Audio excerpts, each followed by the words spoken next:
Fala galera, um prazer tê-los aqui hoje para conversar um pouco sobre a prova do Enem 2018, principalmente a prova de Ciências da Natureza, dando, claro, uma ênfase maior às questões de biologia. O que eu, professor Jubilu, achei dessa prova? E na verdade eu achei ela uma grande porcaria. Por quê? Porque essa prova, ela está trazendo questões que exigem um tipo de raciocínio que não é possível para o aluno que tem uma bagagem teórica apenas do ensino médio.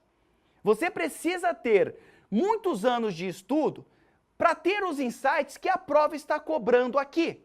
E isso realmente é um problema. Eu estou levando em consideração aquele aluno que teve condições de fazer o ensino médio de qualidade, não precisou trabalhar, ele pôde fazer um cursinho pré-vestibular. Eu estou pegando esse aluno. Eu nem estou considerando os 99% de estudantes que têm um ensino médio deficiente. Então, mesmo aquele aluno que teve total condições de estudar no ensino médio e de se preparar para essa prova, tomou ferro em muitas questões que estão aqui dentro. Só para você ter uma ideia, alguns professores nas resoluções ao vivo erraram os gabaritos. Isso quer dizer o quê? Se essas pessoas que são formadas e que estão falando desse assunto o tempo todo erram, imagine o aluno que só tem aquele conhecimento superficial trazido do ensino médio. E eu vou te dar agora alguns exemplos. Vamos começar aqui com a questão 91, que é aquela questão sobre abelhas, né, que você acabou chegando à conclusão que a abelha sabe mais química que você. É uma questão retirada desse livro aqui. E eu te pergunto, em algum momento do ensino médio, esse livro aqui foi trabalhado com você? Não foi. Quer ver um outro exemplo? A questão 97, que é uma questão de biologia e fala sobre fotossíntese. O texto base dessa questão é retirado desse livro aqui, ó, do Leninger. Esse livro aqui, ele é utilizado no ensino superior e ele é o capeta em forma de livro. Mesmo os alunos que já estão na faculdade têm extrema dificuldade de entender o que está escrito aqui. Por quê? Porque você precisa ter uma alfabetização científica muito elevada para compreender o que o Leninger quer dizer. E ele foi trazido como referência também no Enem. Muitas questões de química, por exemplo, trouxeram gráficos desse livro aqui, que é outro livro que é utilizado durante a graduação de Química. Na questão sobre o teste de DNA, você tem ali uma análise do DNA de uma planta. E, por exemplo, você tem os alelos sendo cobrados como alelo 1 e alelo 2. Todas essas terminologias não são trabalhadas no ensino médio. Geralmente no ensino médio você vai trabalhar os alelos como o Azão, Azinho, Bzão, Bzinho.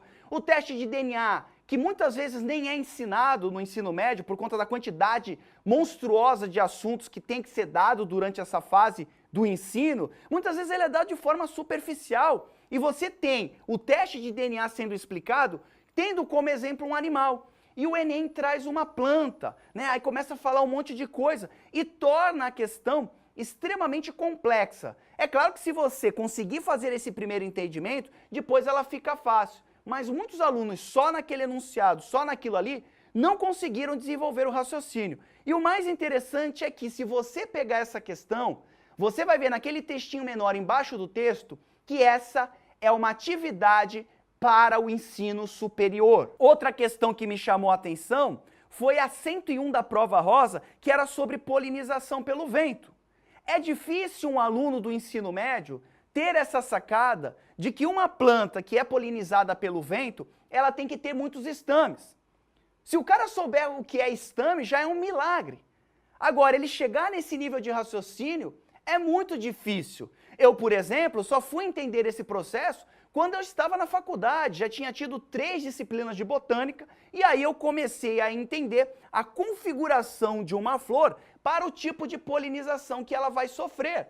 Então, realmente, você trazer isso para os meninos e para as meninas durante essa fase da vida deles não tem sentido nenhum. Mais um exemplo é essa questão de química, que traz um enxofre com um asterisco. Essa terminologia só é utilizada também no ensino superior. E o mais interessante é a questão sobre o carro flex. Sabe o que eu fiz? Eu peguei o meu consultor de química aqui do Biologia Total, ele é formado em química pela Universidade Federal de Santa Catarina, e peguei a minha consultora de física, que não só é formada em física, como está terminando um mestrado também em física, botei os dois juntos para resolver essa questão do carro flex. E você sabe o que aconteceu?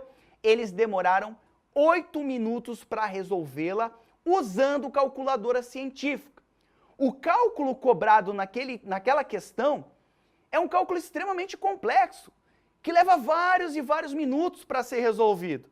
É difícil fazer aquele cálculo cheio de vírgula, só usando a caneta e o seu papel. E o Enem trouxe isso. Então, às vezes, é uma questão dessa que acaba dificultando toda a sua trajetória durante a prova. Agora, é claro que o Enem trouxe questões do ensino médio. E justamente foram essas questões que vocês acharam fáceis. Um exemplo que nós temos é a questão da leishmaniose. Era uma questão fácil, essa sim, que exigia conhecimentos do ensino médio. E aí vocês acertaram, eu até disse que essa doença poderia cair na prova. Outra questão que também foi considerada fácil foi a do retículo endoplasmático rugoso, que você olhava lá o desenho das células e tinha que dizer qual célula era correta.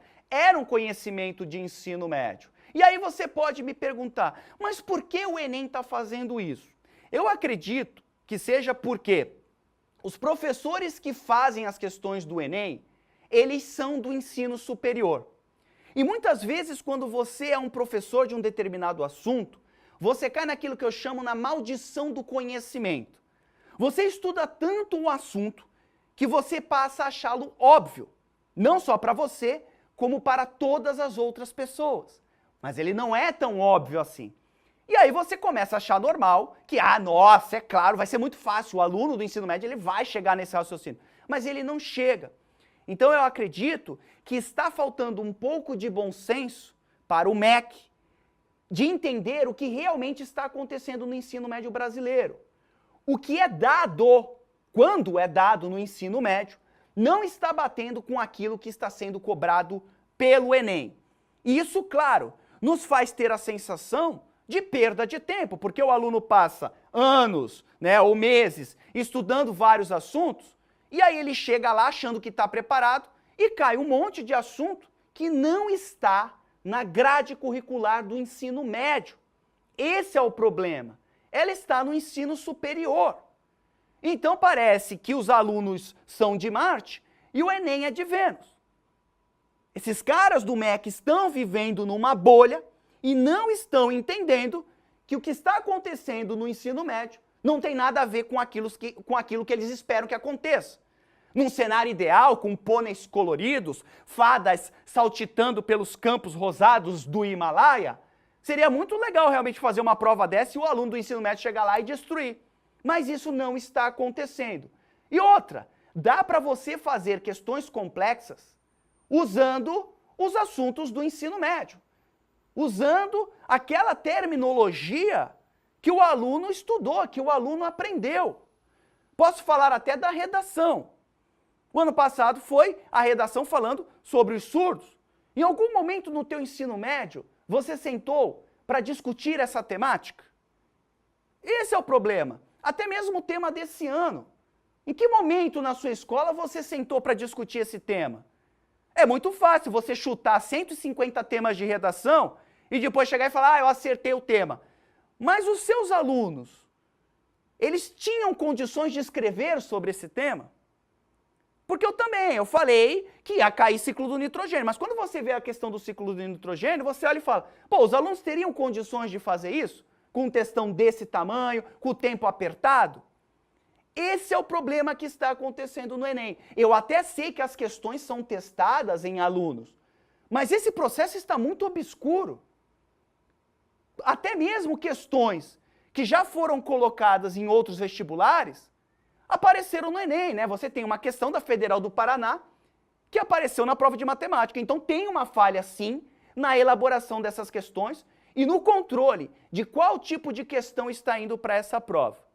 O Enem tem que se adaptar ao ensino médio brasileiro, até que seja criada a Base Nacional Comum Curricular. Enquanto isso não acontecer, o Enem tem que ter a humildade de falar, não, vamos perguntar aquilo que os alunos estão estudando. Lá na frente a gente vai arrumar o ensino médio e aí sim nós podemos modificar a prova. Só que está fazendo ao contrário. O Enem mudou e ó, que se danem os 4 milhões de alunos que fizeram essa prova. É um desrespeito com você. É claro que os alunos mais bem preparados, eles vão conseguir tirar uma nota maior do que aqueles que não conseguiram se preparar. Mas as notas serão muito baixas. E aí eu questiono, inclusive, aqueles dados que saem no futuro que os alunos brasileiros não sabem ciências da natureza. Mas provavelmente esse resultado vai ser muito pior do que a realidade. Por quê? Porque foi dada uma prova de ensino superior para alunos do ensino médio. Então, senhor MEC, reflita sobre o tipo de prova que você está fazendo. Aprenda com outros vestibulares que trabalham ciências da natureza e fazem questões complicadas, questões que exigem um alto grau de conhecimento, mas usando aquilo que realmente foi trabalhado no ensino médio. Com relação às questões de biologia, você ainda tem uma predominância da ecologia, da fisiologia humana e fisiologia animal e também da genética, então elas continuam predominando. Claro que agora você não tem tantas questões de ecologia como a gente tinha antes, então o que a gente percebe é que houve uma distribuição melhor em todas as áreas da biologia, mas o que me chamou a atenção foi um aparecimento da botânica na prova do Enem. Não só foram 2 questões, mas tinham outras questões que também falavam de plantas e exigiam um conhecimento da botânica, que era algo ignorado até agora pelo Enem. A dica que eu posso te dar, para você que está vendo esse vídeo e ainda vai tentar o Enem, é que você vai sim precisar ter que estudar muito, muito e provavelmente muito além daquilo que tem no ensino médio. O Enem até agora não deixou claro o que ele realmente vai cobrar na prova. O Enem até agora não tem um padrão. Ele bota aquelas habilidades, umas frases lá meio genéricas, e você tem que adivinhar o que ele pode cobrar dentro daquela habilidade. E nesse momento o que eu estou percebendo é que ele cobra o que ele quiser. Volto a repetir, um desrespeito a você, estudante, que se dedicou, que estudou muito e que chegou lá na hora da prova e viu, caramba, essa prova é para o ensino médio ou é para o ensino superior? Se liga, Enem, a gente tem que cobrar, a gente tem que ficar em cima, porque senão essa prova vai ficar sendo uma prova para ninguém. Beleza? Galera, depois no site lá eu vou corrigir as questões, deixar tudo bonitinho para vocês, mas eu queria mais dizer o que eu achei dessa prova, né, o que as questões trouxeram, e realmente foi uma prova que não me agradou. Desnecessário dizer que foi um grande prazer estar aqui com você. Deixa aquele like para valorizar o profissional da educação. Um grande abraço. Tchau!